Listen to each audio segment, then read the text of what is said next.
Okay, there we are. Welcome back, folks. Here I'm just applying a second coat of matte pure black to the Phantom's suit.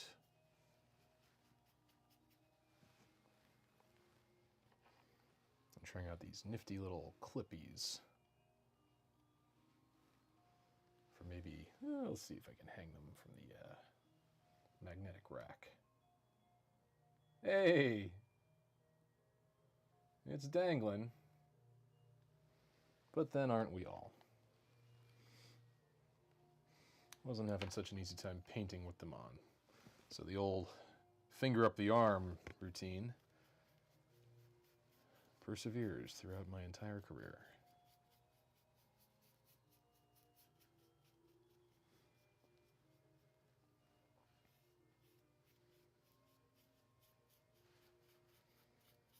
Forgive me, there's a sneeze coming.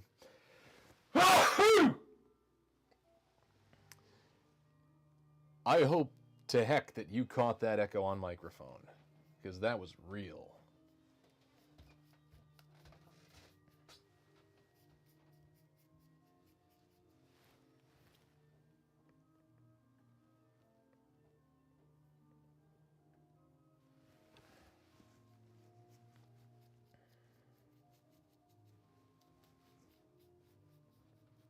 Okay.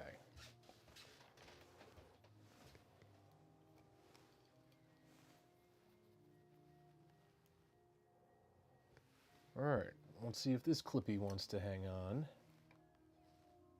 He do! Alright. Now the big old torso. Big old torso. I sure got one.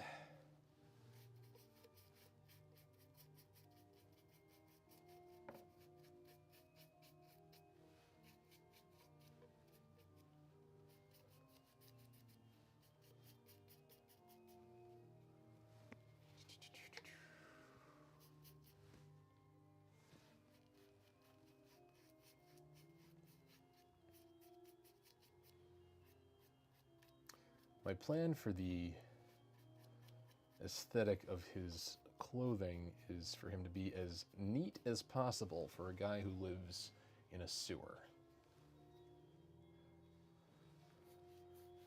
Like, how does he do laundry? He probably lives in this suit. Let's flip it around. Oh, easy there, Jason Voorhees. I'll explain Jason Voorhees' presence in a minute.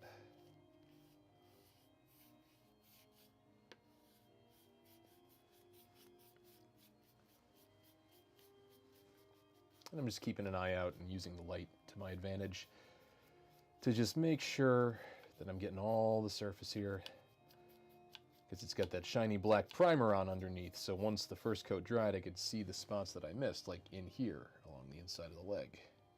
So just making sure that we cover all that up so that this will look like fabric and not plastic. Plastic with paint on it.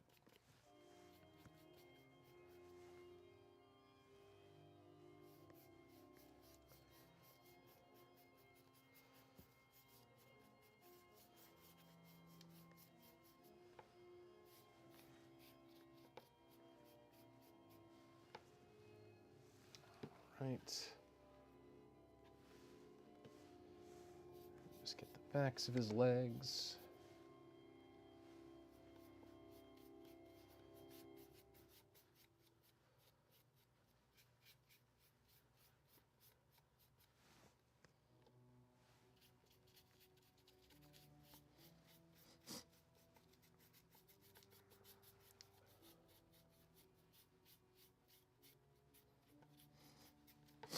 Oh, goodness.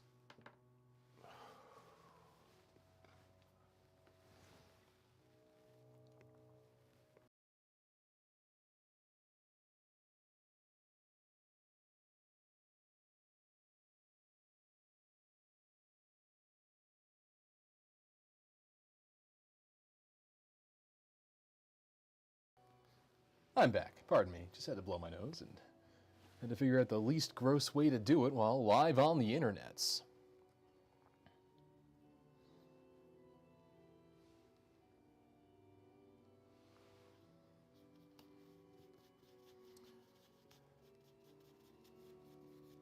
Oh, it's Kristen Bansbo's favorite program. Well, I'll remind anyone tuning in from what I said in the last episode where I prepped this kit that it is being done as a dedication to my wife, Kristen, as is everything I do. All right, I'm going to let that dry. I don't know if I want to start working on the cloak yet. I could theoretically, because it's also getting the same black treatment. I'm going to have to find a little length of chain for this. But I might, I'm leaving the inside of this piece white, if you can see, so that it can become a lining. I'm thinking of giving it a purple lining. And I'd rather paint that first and then clean up the edges with the black, rather than threaten getting any black on the white plastic that might show through. So, yeah, I'll hold off on this for now.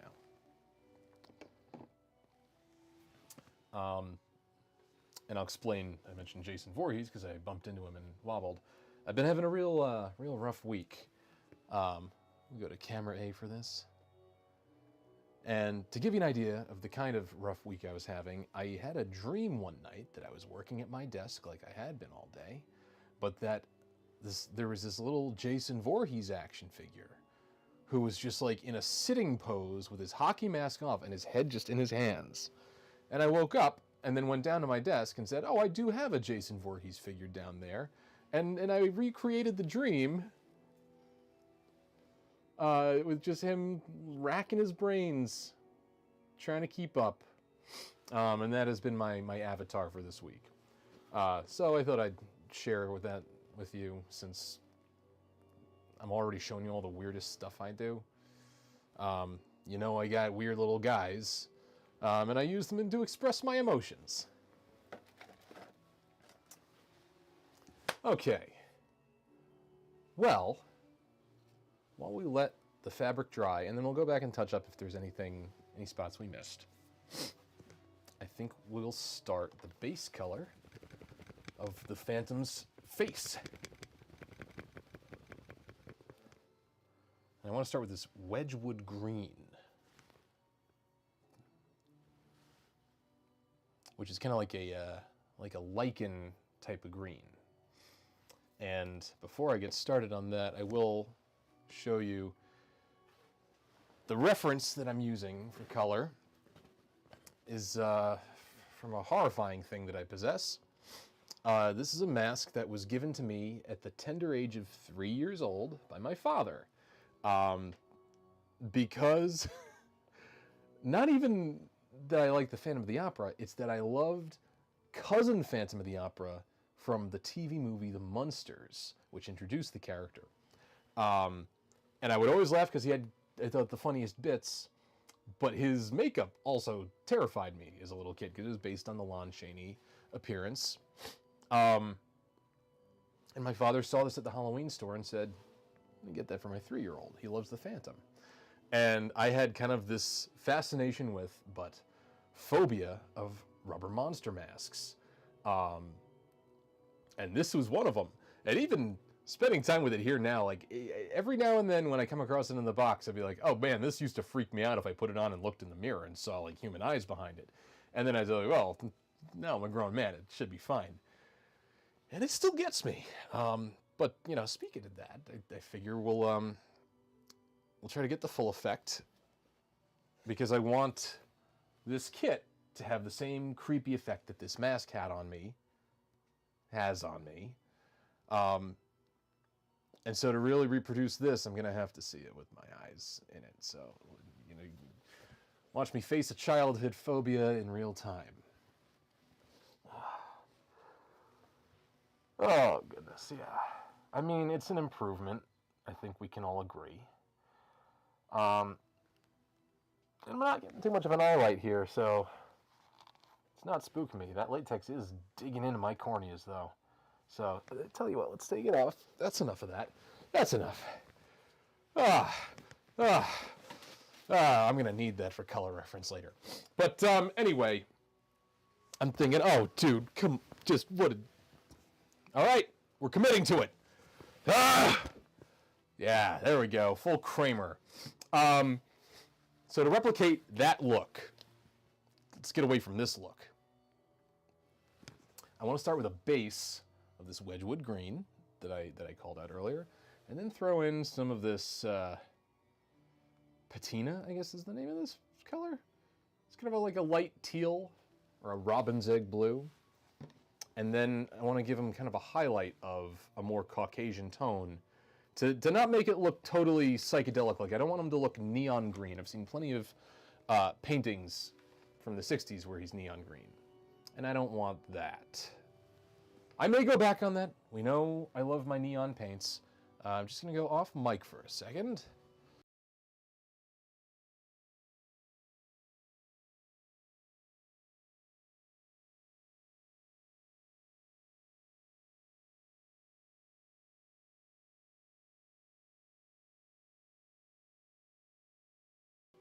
And back on.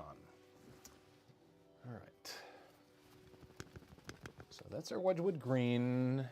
What brush do I want to use? This is good. This is always the really exciting part, when you see the white blank plastic face start to come to life.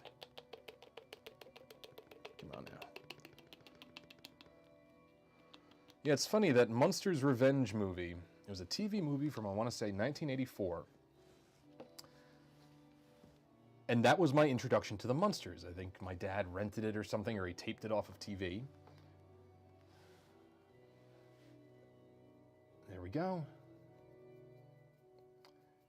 And it's like almost like a reunion special. Again, that show started in the early 60s, I think. So it was 20 years old then. So the actors are older, and they had to recast Eddie Munster. I think with one of the kids from E.T. in the bicycle chase, like one of Michael's friends. They had to recast Marilyn because of all the young characters. But it's one of those, like, I had this tape growing up, and so it's just one of my favorite movies that I know inside out. And I still, like, it's free on YouTube. I still watch it. It's a good movie to just, like, fall asleep to. And I love it. Like, I'm sure it's not Munsters fans' favorite bit of the lore, but it is for me. And yeah, Cousin Phantom of the Opera was played by Bob Hastings, who was the voice of Commissioner Gordon on the Batman animated series. And connecting those dots, it was something that I could not unhear. Because you see this Lon Chaney character in the Munsters, and he sounds like Jim Gordon.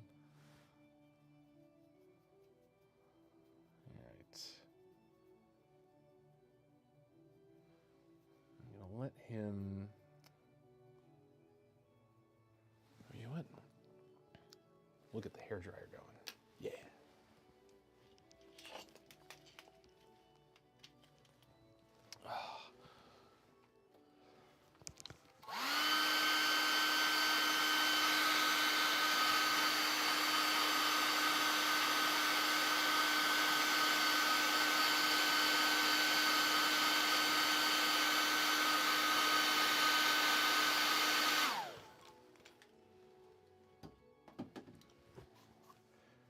Yeah, I didn't want to keep pushing paint around too much because I committed my ultimate recurring sin of not priming the face here.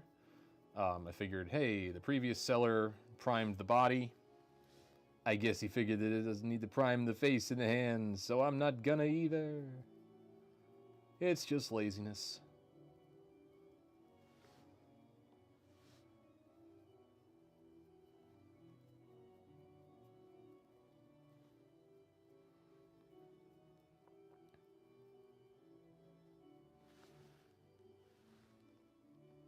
Just want to thin this paint out a little bit. Get a little water in there. There we go.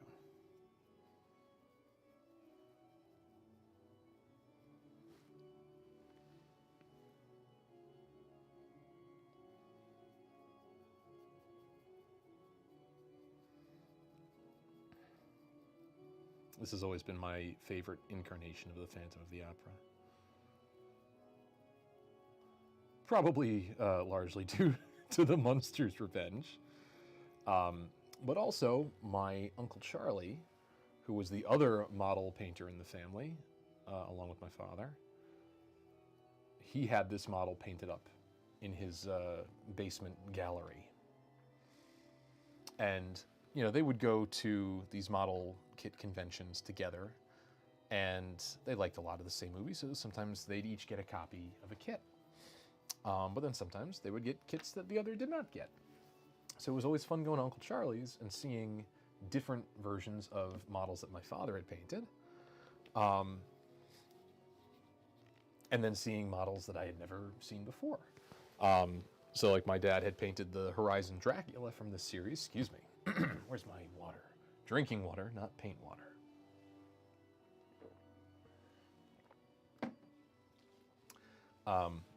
As I was saying, my father had the Horizon Dracula, which I've also painted from this series. Or Uncle Charlie had kind of just like, he had the Phantom version. And I could tell that the two kits kind of went together. And I was fascinated with this kit because it was like, ooh, Dad doesn't have that one.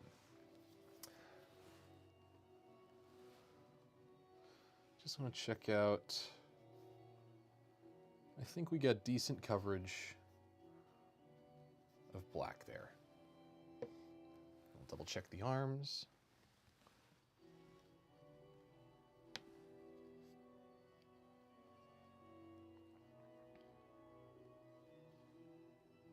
I do see one little defect in here. Ah.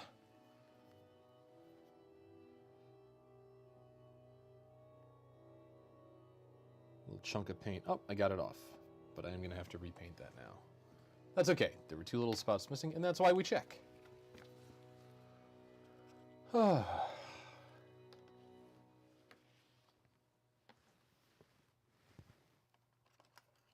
Use a smaller brush this time. Oh, you know what? That'll be good. Right there.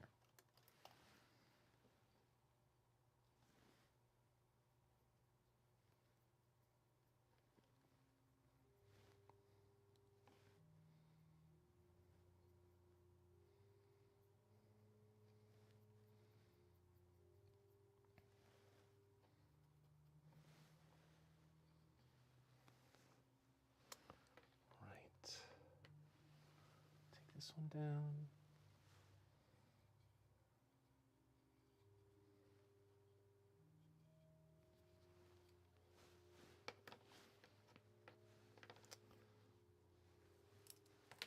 The other side. Clean your brush. This is a relatively new brush. I want to keep those white bristles as white as I can, white for as long as I possibly can. Which isn't going to be too long, unfortunately. All right, so we've got our black fabric base. I now want to get into...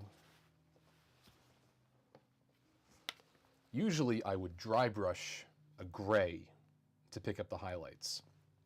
But now that I have this little makeup egg, I want to try doing the same thing with that instead of a brush. This is just called neutral gray. I do need to buy more grays because they're all kind of running out over here. But then I feel lame because I feel any respectable painter would say, just mix black and white! All right.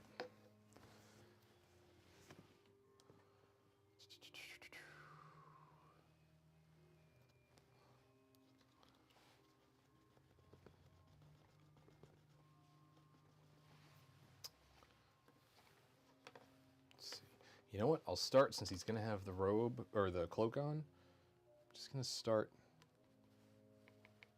on the back. Because if it's too much paint, if I mess it up, not crucial at this point.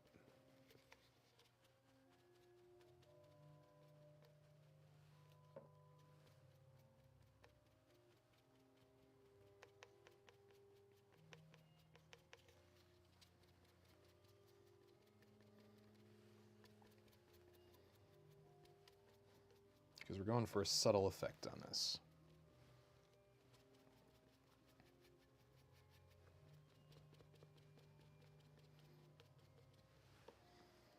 And when I use a brush, oftentimes I can get a little too intense and leave brush strokes, which will always show. All right.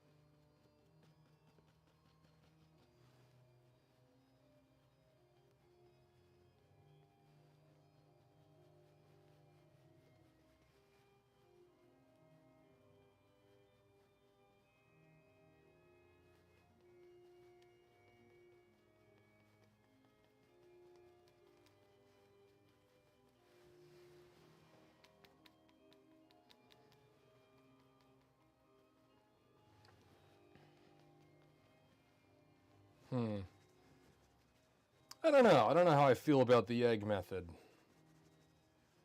So I might just go ahead and do a pass with a dry brush. But that's okay. I'm glad I tried something new. The makeup egg is a new tool for me, and I want to learn how many ways I can use it. I found it is not good for omelets.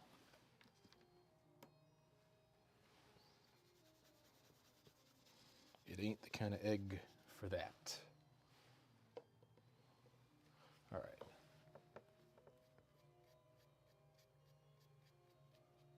Yeah, I just feel like with the brush I can direct the dry brushing more.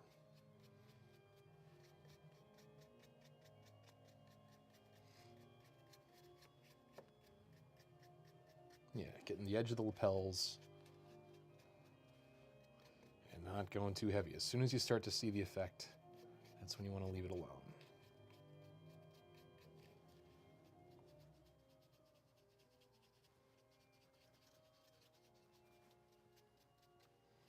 Get his pocket.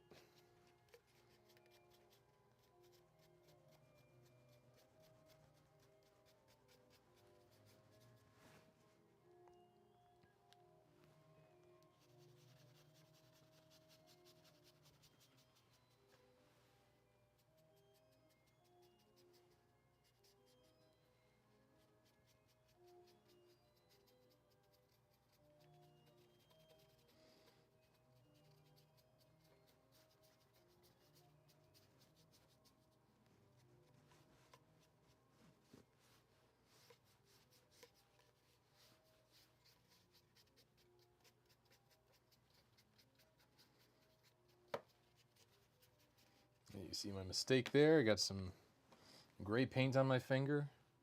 Let's see if we can wash that off.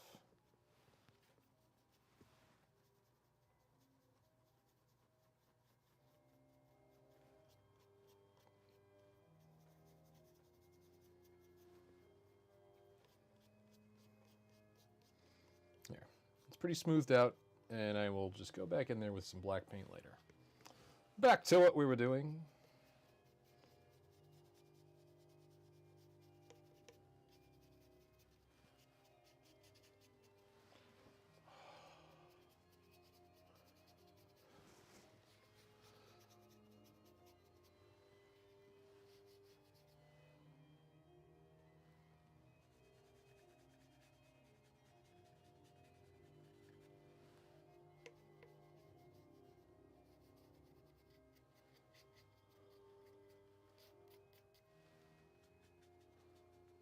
See, that's going a little too heavy there.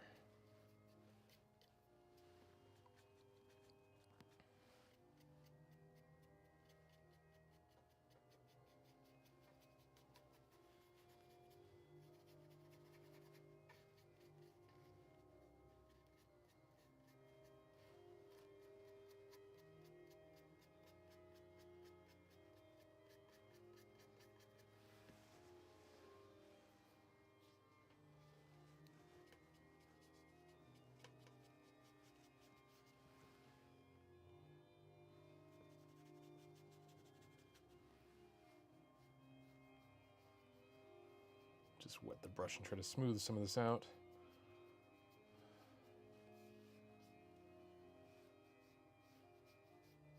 Yeah, I guess doing it with the egg just made it too blotty.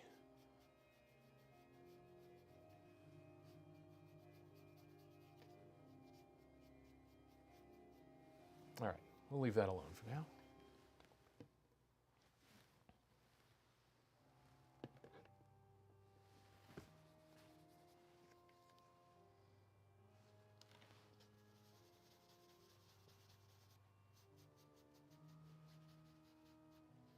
Oh, hello!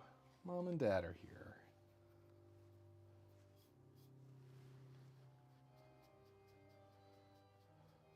Just dry brushing some black onto gray, nope, dry brushing gray onto black fabric.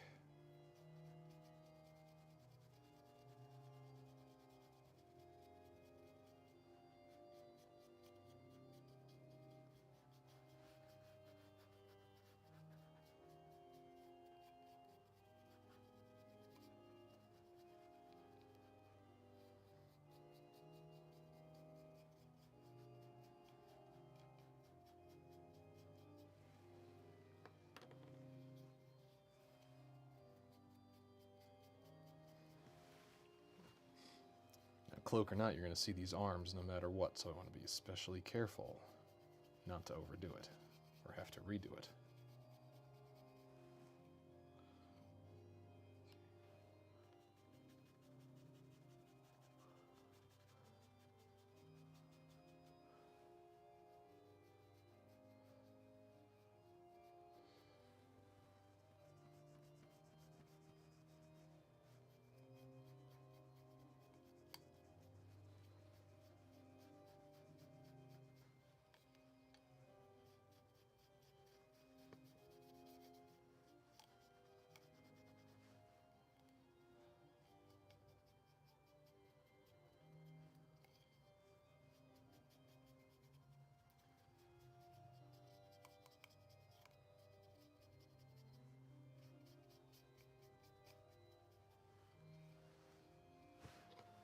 Those are looking about even. Let me get a little more over here.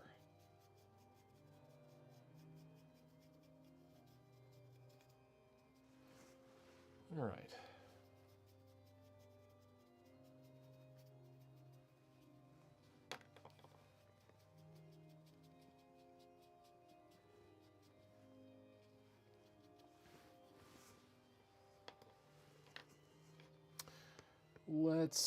Yes, we'll clean off that dry brush for now.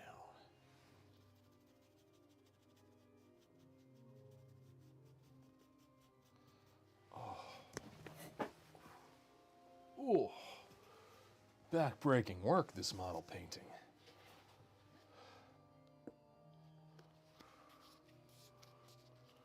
I don't know if you heard that little pop there. That was my lower back, my coccyx, my tailbone.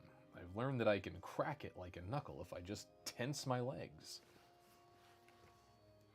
It's fun getting old. And I am about 70 years older than I look. All right, so I'm trying to think. Do we need? Let's give him one more coat of the Wedgwood green. It's funny. This is one that I have used for years, and I don't remember the name of. Not as readily as some other paints.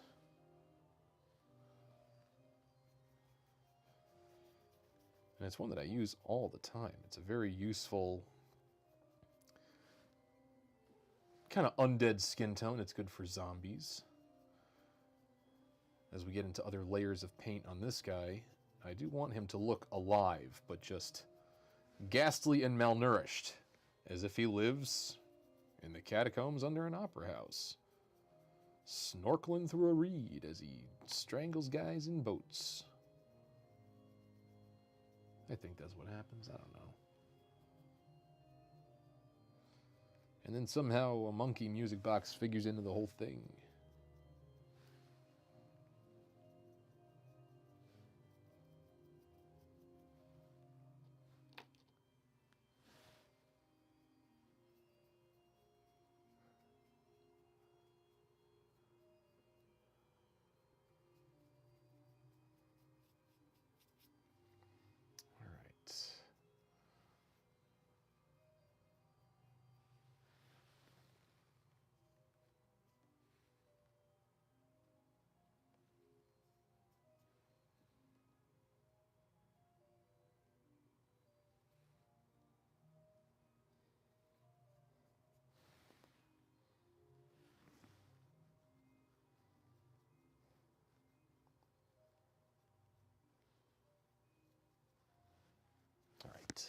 Let's hit him with the hairdryer.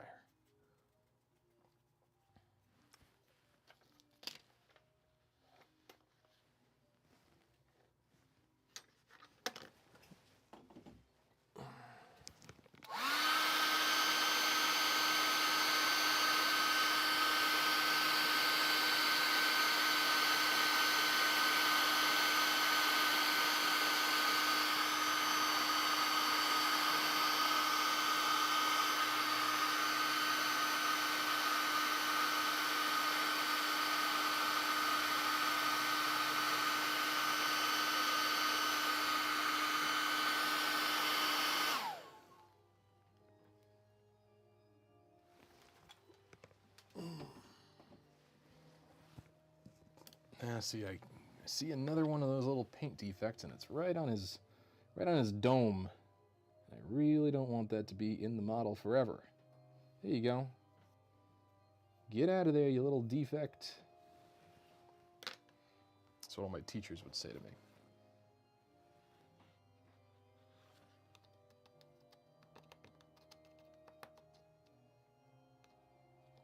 I'd say, out of where? Just the school? And they'd say, yeah, we don't want you. I'm okay.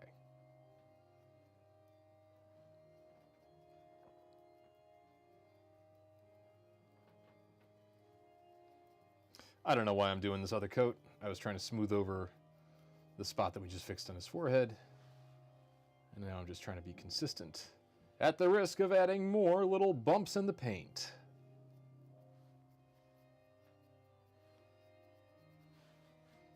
But I think we'll be good on this base layer once this dries.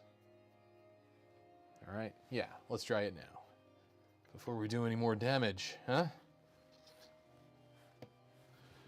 Ay, ay, ay, there it is.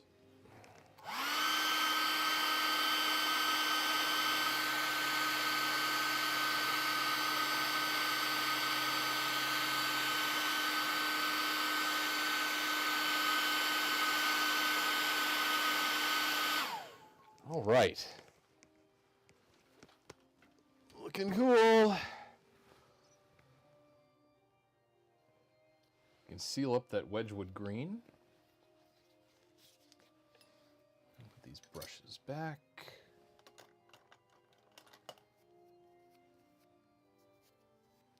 I think that'll be our next brush. All right, really quick. Let's find that old painting reference.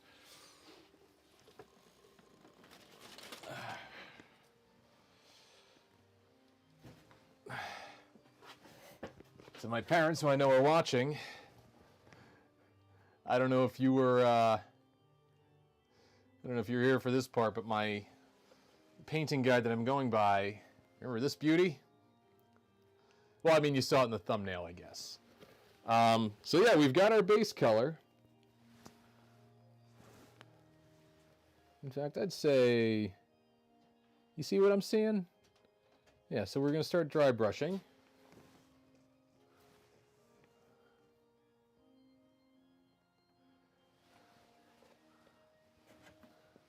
Gonna go in with this patina? I've only ever read it.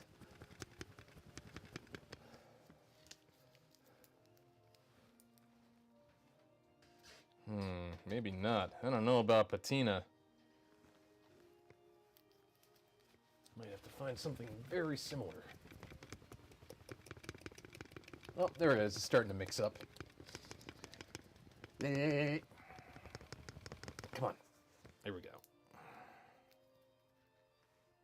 Okay, yeah, that looks like paint should.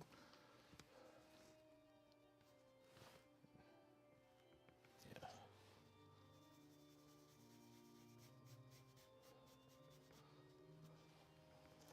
Okay.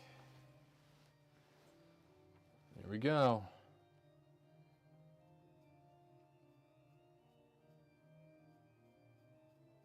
Just going from the top down, from the brow.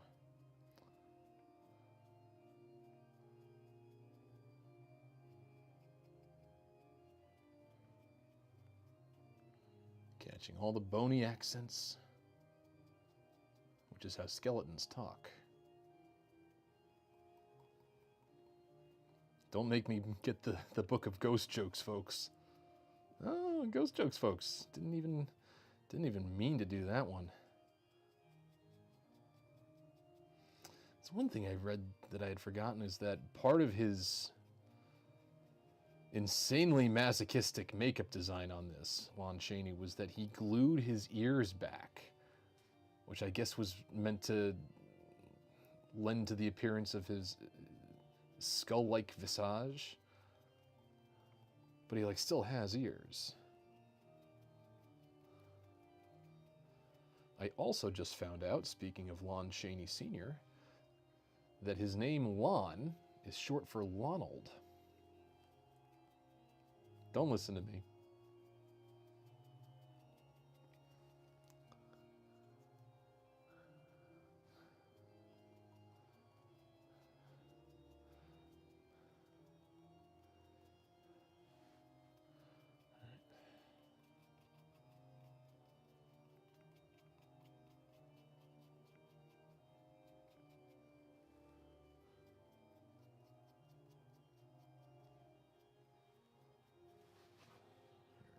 I just want to get a little more even tone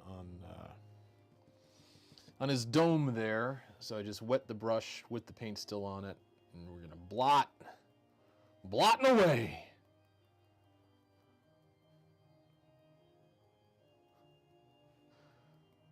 Every time I use the word blot, I think about the time that my wife and I were watching The Conjuring, Insidious 4. Not that it matters. But there's a scene where a character wakes from a ghostly nightmare and finds a creepy, red, bloody handprint on his sheet. And he freaks out and he's trying to wipe it off. And I just yelled, "Blot!" My wife liked that one. Which is all I'm going for. Okay. Here we go.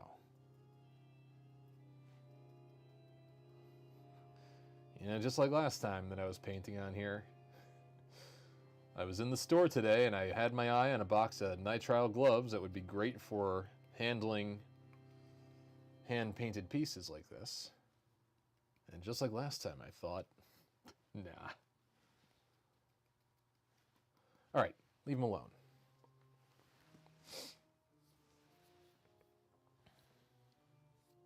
I'm not going to clean that brush just yet.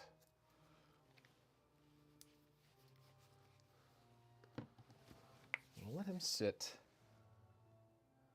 Or I guess we are at a stage where I can probably start painting the hands to match the face.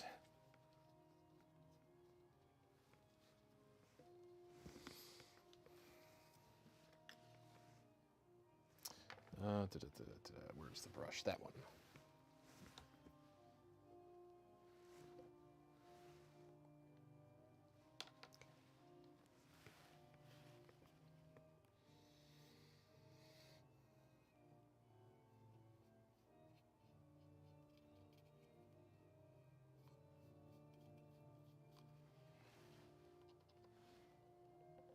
I'm looking forward with great relish and a little mustard to making his hands look real creepy.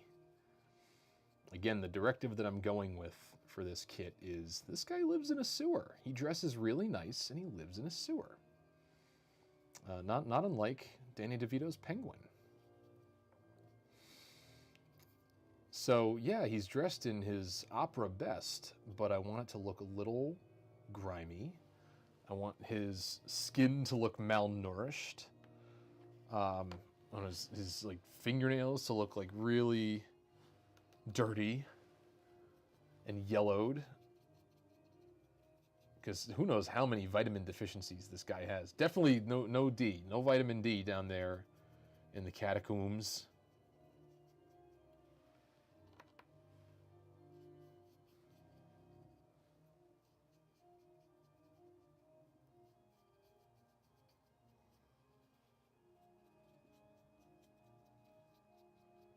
All right.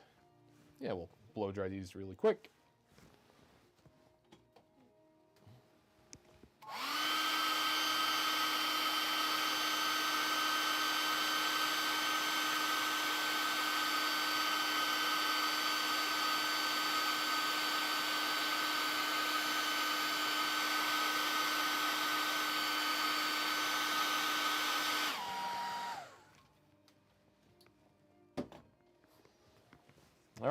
Coat number 2.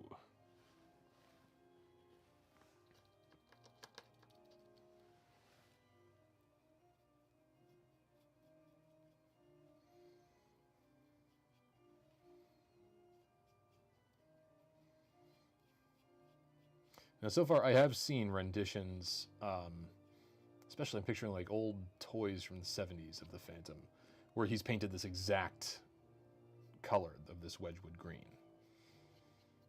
I always think of it like as a lichen green. So I don't want him to end up looking like that. I do want him to look kind of organically alive, and I don't want the colors to get too funky and neon. I don't want to give him the Basil Gogos treatment, because I already have, which you can see in the thumbnail of my channel. That's the last time I painted this character, and I was going after a specific painting. This time I'm going after a rubber mask. Let's blow dry these again.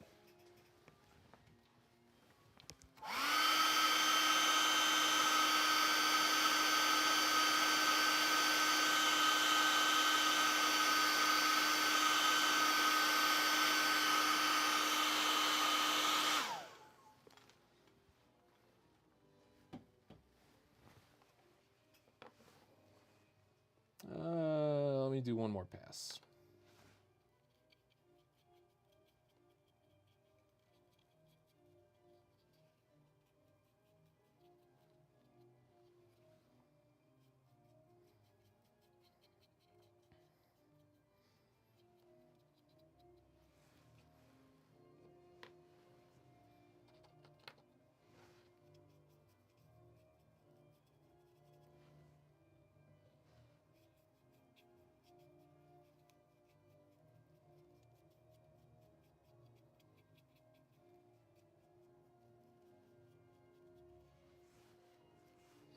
All right.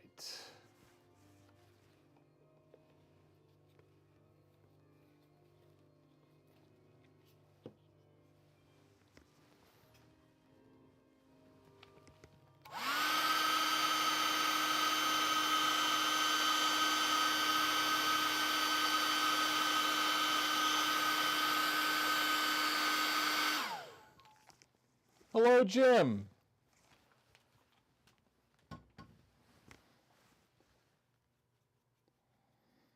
All right, everyone, my father-in-law's tuned in. Pressure's on.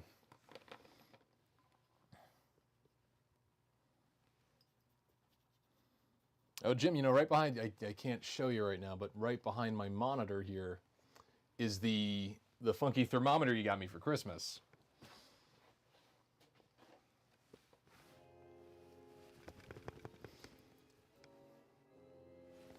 So yeah, here I am, just blasting organ music in my basement as I paint the Angel of Music. We did get to see the Phantom of the Opera in its last days on Broadway. It was my first time seeing it.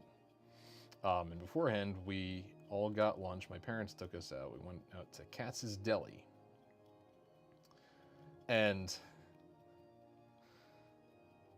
several people wanted boxes for leftovers, but they're thinking, oh, well, then we got to bring them into the theater. And I said, well, then you have something to snack on in the front row of a Broadway theater. And then I riffed, Angel of Music. And that's what it sounded like. And now I do that anytime this musical comes up in conversation with my wife.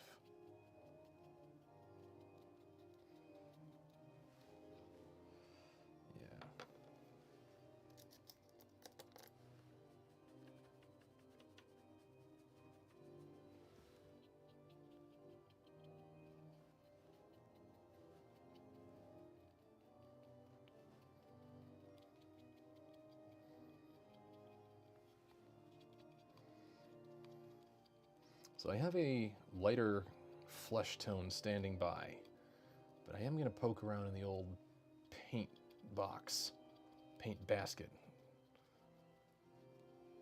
to try to find like a yellowish, I want to find some more layers to put in between that and the skin tone. Oh, you know what? Here's one that I had set aside. Light leaf green. This is as close to the neon colors as I want to get, I think. And we're going to go very lightly on this. Oh, man.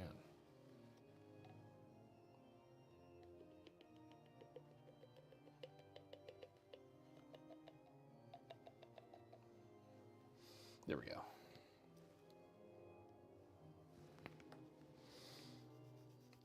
And you may have noticed I'm not cleaning the brush as I dry brush, because I find it helps more of an organic appearance if as I layer his face, to use the same dry brush so that the paints kind of mix in together. But on this dry brush pass, I'm trying to just highlight the center of the face.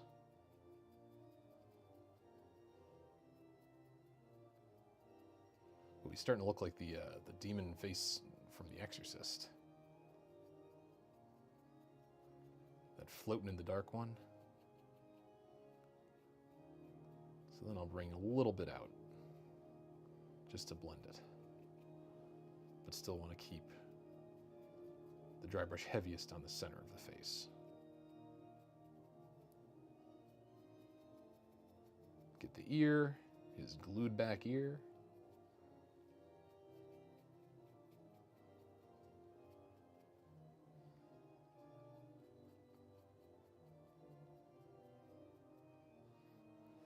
Get the old dome.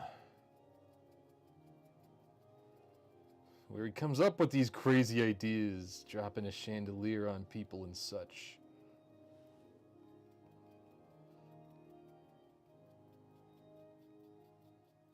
I mean, I did that exact thing one time, but it was a complete accident. I don't even know how he got up there. Yeah. Liking where that's going.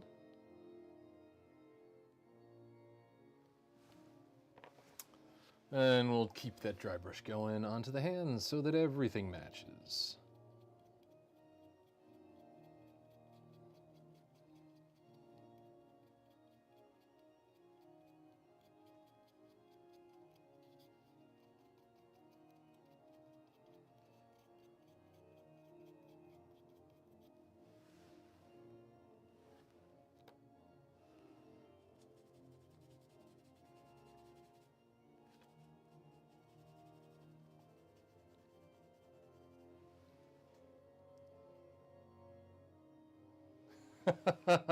Hello, Jack, and yes, once you pick a dry brush, it's consigned to death. I have started buying specifically marketed dry brush kits, and this is one of them, or from one.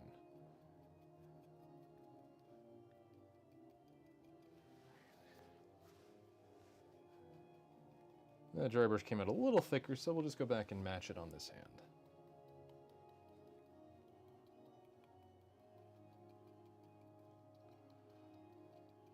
You know what I just popped in? I kind of want to give him liver spots on his hands. That'll be fun, right?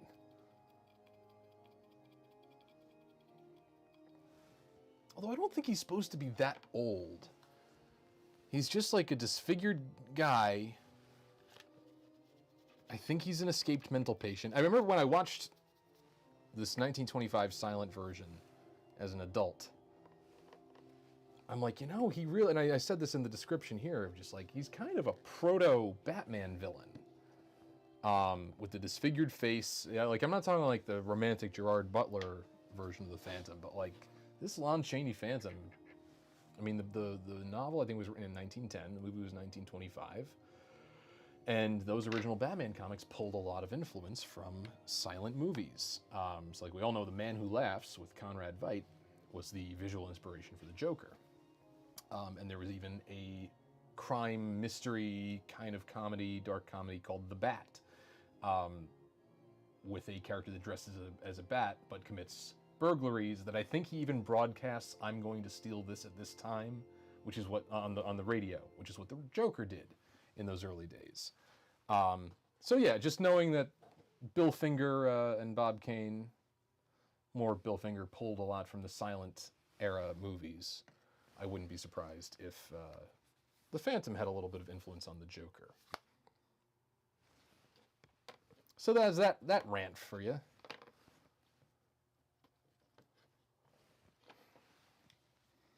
not sure if I want to start on this yet.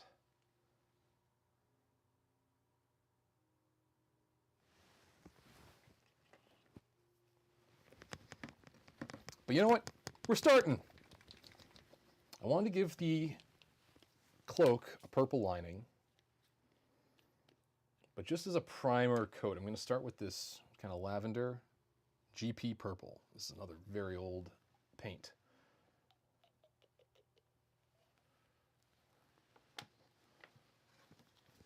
Just since there are some streaks of black on the inside here, and you can see some of the primer sprayed. So I'm going to do this coat, and then we're going to go in with like a darker, richer purple. But I think it's a bit of a transparent paint, so it would be good to have this as a base in case those highlights show through. Now, I don't know that this piece was expressly sculpted with detail. Like, I think this is just, we're seeing the inverse of the vinyl mold. So this surface wasn't necessarily sculpted to look like fabric because it's not really meant to be seen. But I'm going ahead and calling attention to it by not painting it black. Now it occurs to me, if I had just consigned myself to painting it black, once it comes time to put it on the figure, any little scratches would be minimal because it'd be black on black. But we'll see. We'll let the future Dr. Von Fromm take care of that. He's not a doctor, no one listen to him.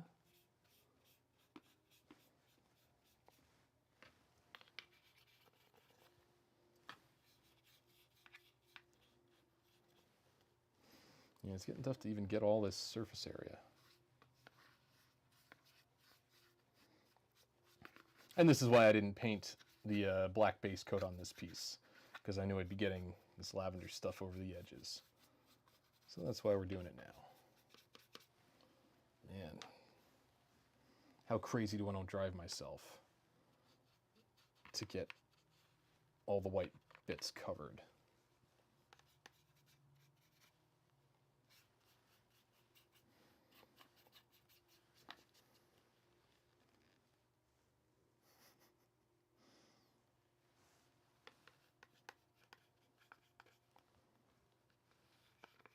Oh, you went and got my mother talking about her Mustang.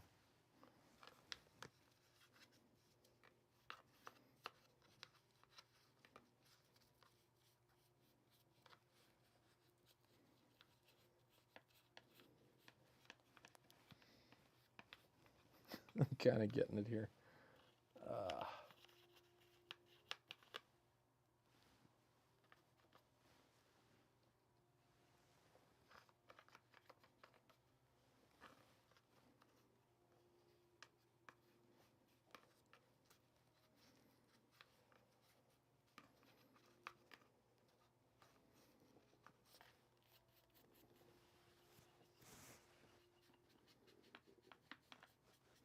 All right, let's sit and meditate on that. Work on something else.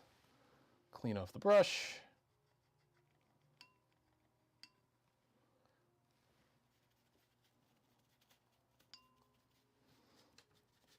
Man, we're using up this paper towel fast.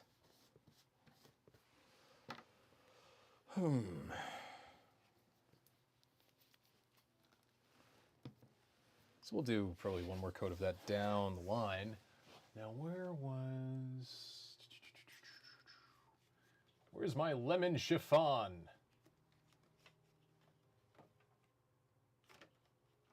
There's canary yellow, that might help us, but let's find that lemon chiffon.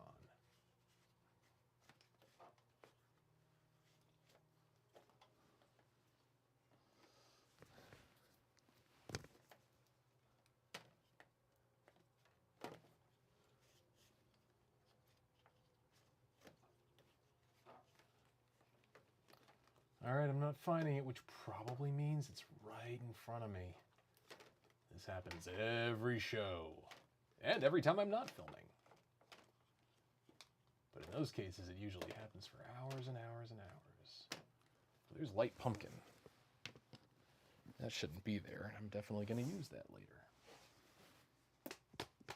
Ah! This should go in the yellow bucket, not the... I know it's like an off-white, but that's why I put it up there. Whatever. Well, since I found canary yellow, let's do a layer with canary yellow.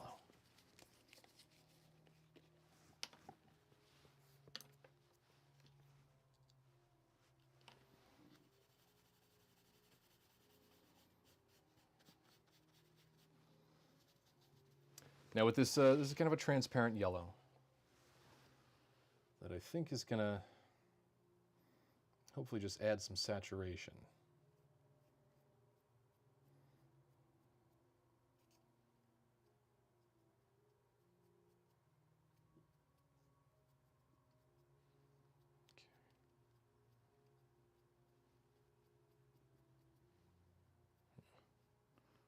Not too much of that, because I don't want them looking too green.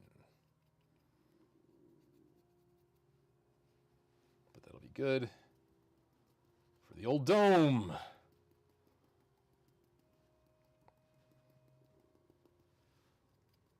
Yeah, that's looking a little more outlandish than I wanted to go for this guy, but that's okay, because there are more layers ahead.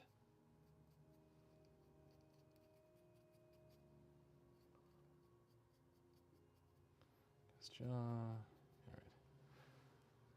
Set him down, get the hands.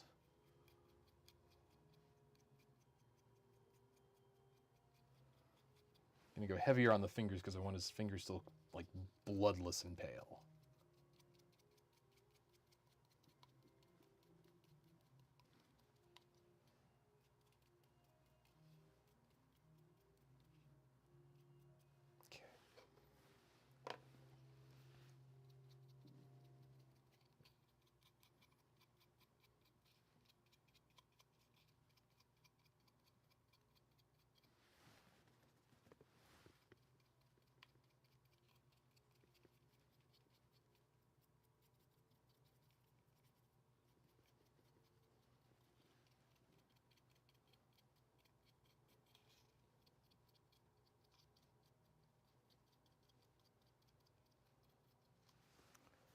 All right.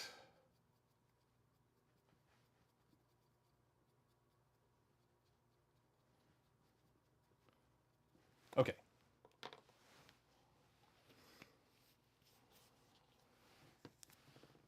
Now, lemon chiffon, which was my original plan.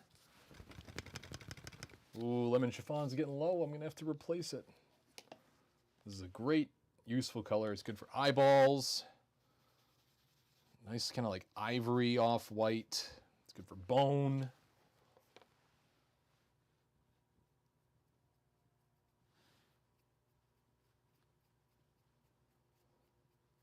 But it definitely comes off a little whiter when you're using it as a dry brush, which is what we want.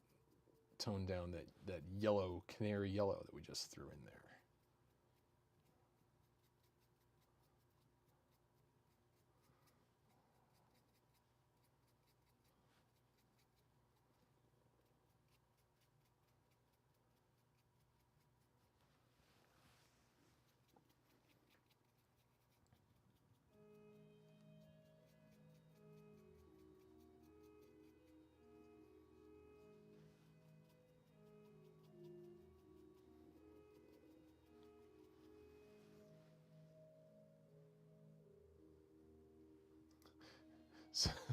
So I've never seen the actual original Phantom movie, but isn't it decidedly unsexy? Oh yeah, they sexed it up. In the novel, he is described not as having like a kind of half-burned face, but as he doesn't have any nose. He looks like a living skull, and that's why Lon Chaney Sr., the man of 1,000 faces, and pioneer, innovator of practical makeup effects, came up with this look where he put sticks up his nose to make it look more skeletal. He applied cotton to his cheeks and brows under collodion, which hardens to a plastic, and he glued his ears back to just look as skull-like as possible. He put himself through some really savage things. He suffered for his art. in a way that I aspire to someday. No, I was always fascinated with his crazy makeup looks, and very visceral approaches to achieving effects. Because this guy was also like one of the leading, like, top actors of the silent era. So, like, imagine if Jacob Elordi did that Frankenstein movie, but you find out that he also did all that makeup himself to himself.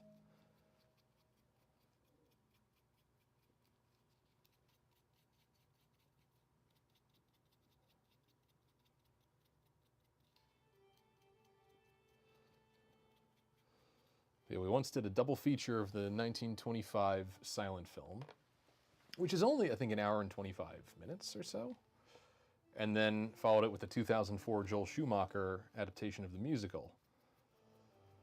And I was like, wow, it is the exact same story, beat for beat, but one of those is a full hour longer. Just being a grouch who's not a huge fan of musicals, but I do enjoy that one. Once I realized that it is literally an opera. And that's why they sing through every conversation. Well, here we go. The classic Toccata and Fugue.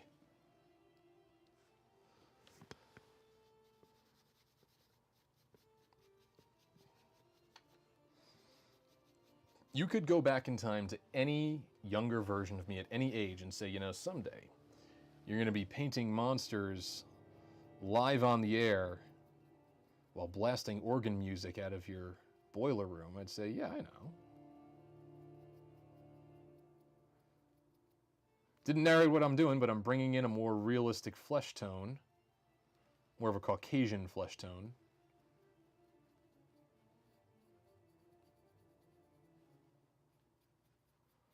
So it's starting to depart from the look of the rubber mask that I was using as a reference. But that's okay, I want to see where this goes. Because there are other layers ahead, and we haven't even gotten into any washes on this guy. When I had painted the Bela Lugosi Dracula from this series, I did it as a one-day make. And I did film it for this channel years back, and just never did anything with it, because I think I tried to film it all on my phone, and there's a strange, inconvenient conversion process you have to go through with the phone files, and would have made my life a hell, all right? A living hell. But I did that in one day because I knew the story of my father painting that model, the same one, over the course of one day in one session. So considering this is pretty much the same structure of a kit, and they're even dressed similarly in black evening attire, I said, oh, let's try to do the Phantom in one day. But I have fallen in love with the just like, no, take your time, really craft the look that you want to have. Because this is a model that I've had a fascination with since I was a kid, so I want to get it right. And I want to get the look of that rubber mask that so terrified me, and definitely doesn't anymore.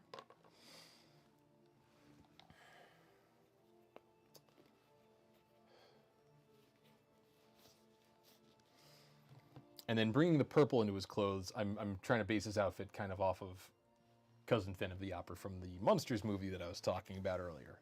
Because I think he just has, I think he has a white tie, but he has a purple handkerchief that he's always clutching as he's constantly auditioning to be in an opera. And it winds up saving the day, spoiler alert. But Marilyn and her boyfriend, who's the detective trying to clear Herman and Grandpa's names, get trapped by the actual criminals who run the wax museum with the horror exhibit, and all the wax statues are actually robots that go out into town and commit acts of robbery. Anyway, Marilyn and the detective, find their lair, and then they get trapped under this glass bell jar, and then Herman and Grandpa and Cousin Phantom are out looking for them, and they find them in the bell jar, and Herman can't smash it with his gigantic strength, and finally they have the idea of, like, Phantom sing, like, because he was shattering glasses earlier in the movie. I'll stop. I'll stop talking about the Monster's Revenge. What was I gonna do next?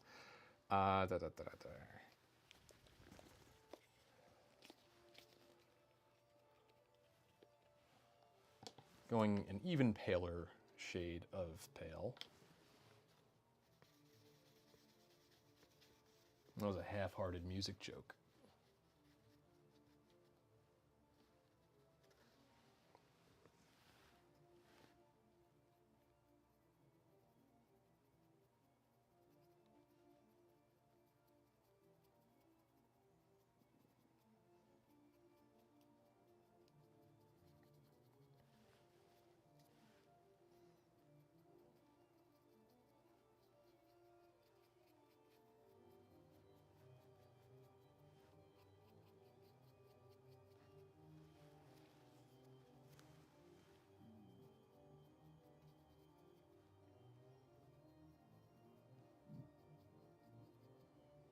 Okay.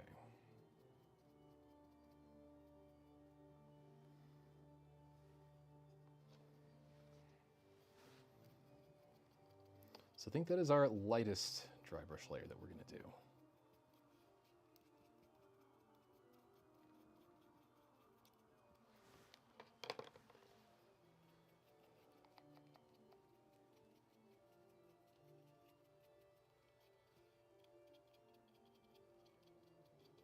I don't know if you hear all the sirens out there, but I imagine the Memorial Day parade is beginning out there. But I was not invited. I think if I showed up, all the torches and pitchforks would show up. They'd probably have them standing by.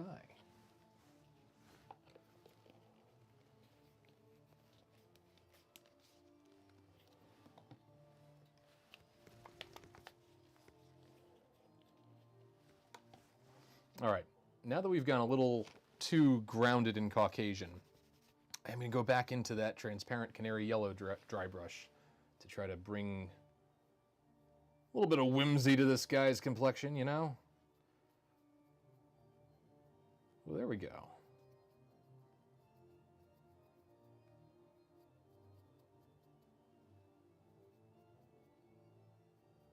He was starting to look a little too realistic for what I want to do, and not enough like a spooky mask.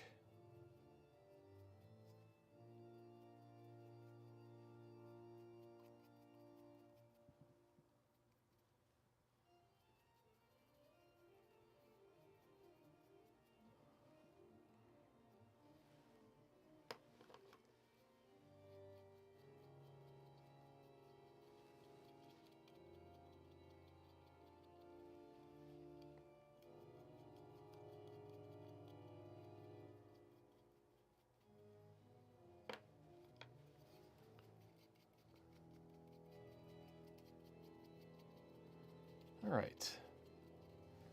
I think we're going to leave the skin tone pieces alone for now while I think about what I want to do next. And we can take this opportunity now. There we go. Just wanted to fill that out a little more. We'll clean our dry brush at last. Whimsy or jaundice? Yes, jaundice is actually very much what I would be going for.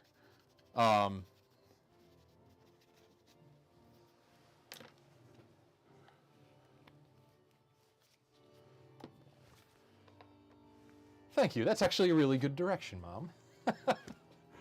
But no, I want to think about what my next moves are going to be there, and take this opportunity to start doing his shirt and vest and tie.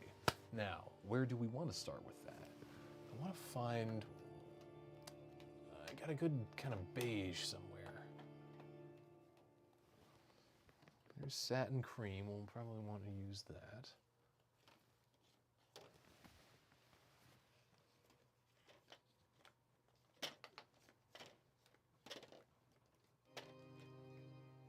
Here we go. Camel. Now again, my thinking is, yes, he's got this very nice white shirt and vest, but he lives in a sewer, so it can only be so clean. Oh, let's get that dry paint out of there. What a mess. Ugh.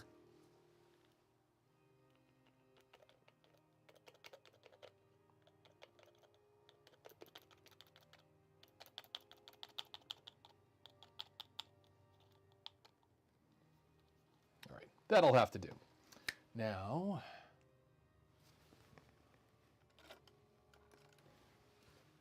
here we go. Perfect.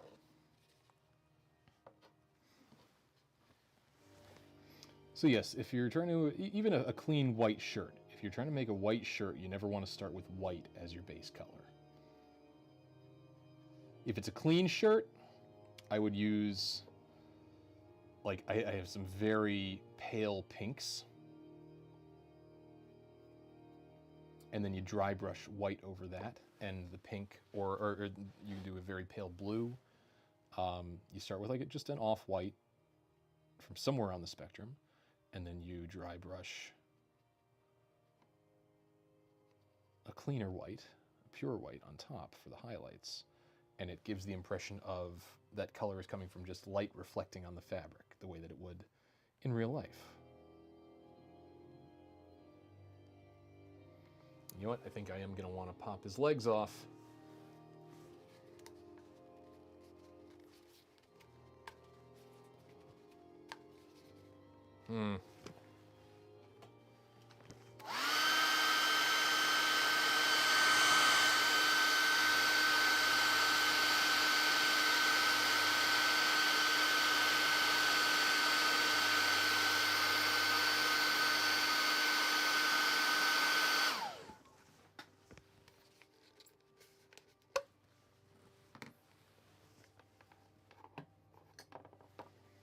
Things you say on the internet. I think I am going to want to pop his legs off.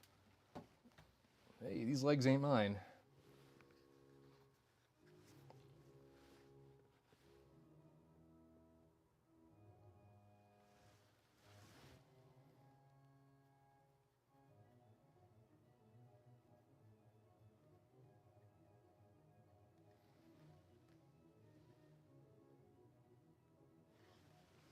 Oh, it even looks like pretty sneaky.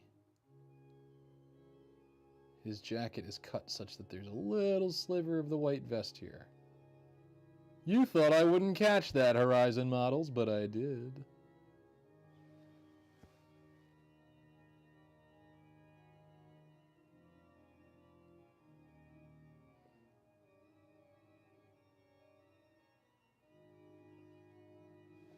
Yeah, it was fun realizing when I was setting this up and prepping the kit that this was kit number 1 in their Monsters series. Because Horizon was one of the best producers of vinyl model kits, where a lot of them were independently produced resin kits, termed garage kits because guys would just manufacture them in their garage in limited quantities. Horizon was one of the mass producers of quality model kits. Man, if they would come back and make new kits, that would make me very happy, but I'm dreaming there.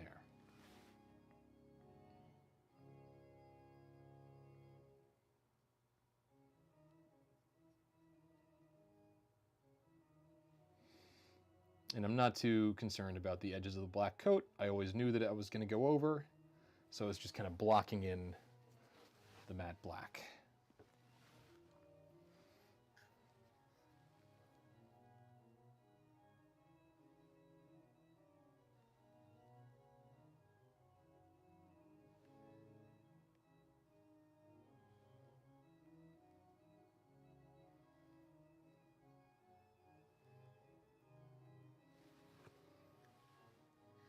Okay, I'm going to dry that and give it another coat.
know if you heard that stomach grumbling, but I'm going to have to figure out some dinner soon. Wasn't going to make you all watch me chow down on Wildberry Pop-Tarts while telling you about how much they remind me of alien veins. But now you're thinking about it.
Okay.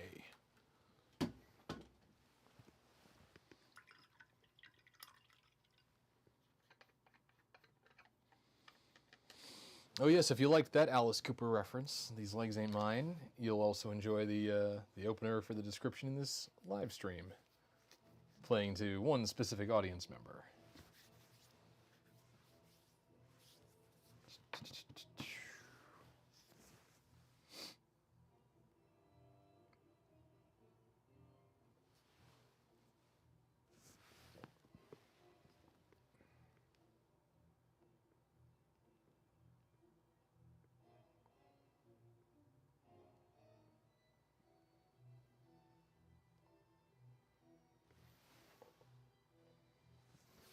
Do I want to start getting into washes?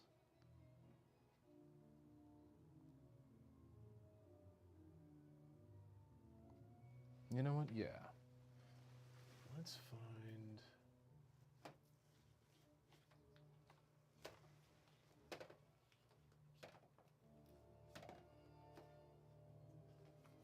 That might work. So I was going for this navy blue to do a wash on the skin, but I also found my blue spruce here, which I think fits into this color palette. So let me try just getting a little bit in there.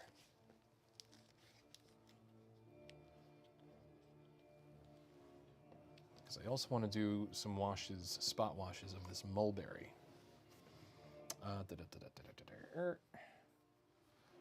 Let's get my little liner brush.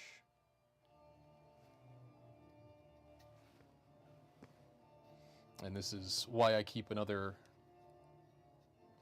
beaker of water, clean water, that I don't rinse the brushes in. And that's to pull in clean water for washes. So let's get this out of the way so I don't drip on it. I'm going to start at the edges here with this blue spruce wash. Just bring out the hairline.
Mm-mm.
Sorry about that. I got an encoder error. So I might have to pause on this soon and leave it for another day. But that's okay, because like I said, I need to find some chow.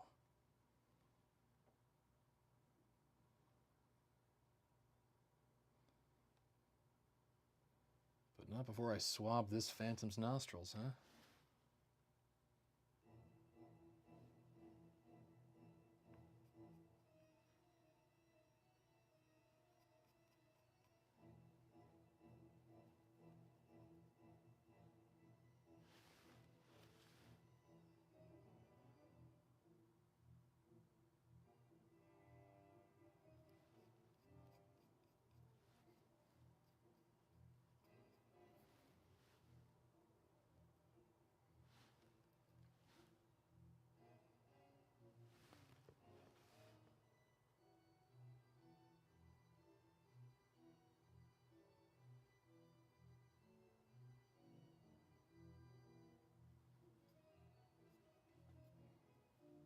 There we go.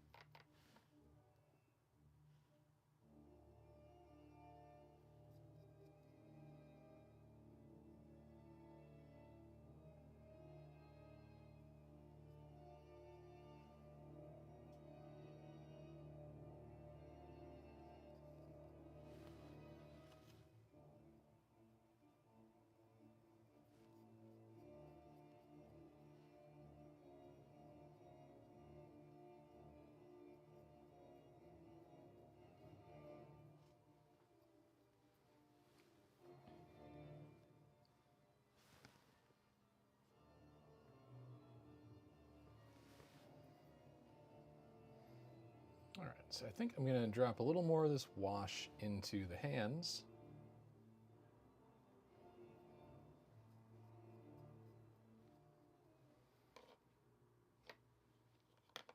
Just so that they match.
Okay.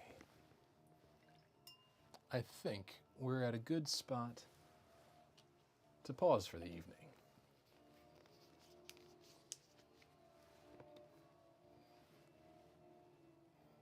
That wash is still drying, but I'll see how I feel about it the next time I'm down here. and we'll bring out some more of those highlights going back onto our dry brushes. But I think he's off to a great start, and I want to thank all of you who tuned in tonight. I'll go back to the main camera. Thank you again, oh, sorry for that ugly noise, for tuning in and sitting and painting with me on a rainy Monday. That actually turned out quite nice, so I'm glad I sequestered myself down into a cinder block basement. Oh, looking good, thank you. Yeah, I'm excited about this. And it was good to get painting again. Again, it had been 3 weeks working straight without a break. So I wanted to make sure I got some time in here and got to hang out with you good folks. So yeah, when we pick up, we'll get into some more skin layering and more of his clothing. And I would hope that this can happen in the coming weekend. Again, Sunday 6:30 is when I'm trying to aim to make a regular time slot. Today was an exception because there were some setup difficulties, and it's a Monday. But I'll try to hit that normal time and keep the momentum on this guy going. And he really shouldn't take too many sessions. I could finish him next time if I start earlier in the day, or probably it'll be more likely 2 more sessions, just to make sure he's looking good. So, I hope you all have a wonderful week. Thanks again for dropping in, and remember, be a weirdo, not a creep.